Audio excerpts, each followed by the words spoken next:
এ নিয়ে বিস্তারিত জানাতে পার্বতীপুর তেল ডিপো থেকে যুক্ত হচ্ছেন কঙ্কন কর্মকার। কঙ্কন, আমদানি করা তেল পার্বতীপুর ডিপোতে পাম্পিং কখন শেষ হবে জানাবেন।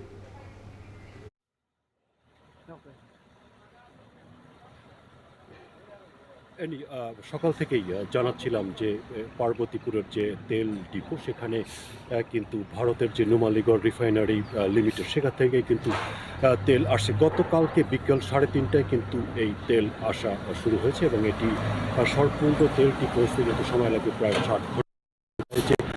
বৃহস্পতিবার মধ্যরাত 3:30টায় কিন্তু সম্পূর্ণভাবে তেল আসা শেষ হবে এবং তেল আসা শেষ হলেই কিন্তু এখান থেকেও তেল সরবরাহ শুরু হবে। এটি বাংলাদেশ পেট্রোলিয়াম কর্পোরেশনের যে ডিপো, এখান থেকে মূলত বিভাগের যে 8 জেলায় সেখানে তেল সরবরাহ করা হয়।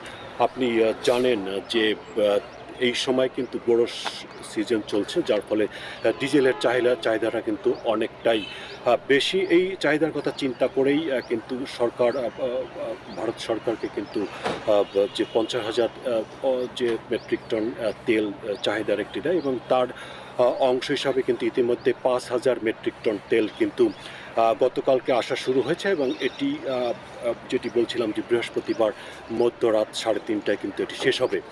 আর ফেব্রুয়ারি মাসের 28 তারিখেও কিন্তু আরও 5,500 মেট্রিক টন তেল কিন্তু এসেছে এবং এটি কিন্তু জেলার বিভিন্ন রংপুর বিভাগের বিভিন্ন জেলায় কিন্তু সরবরাহ করা হচ্ছে চাহিদা মোতাবেক।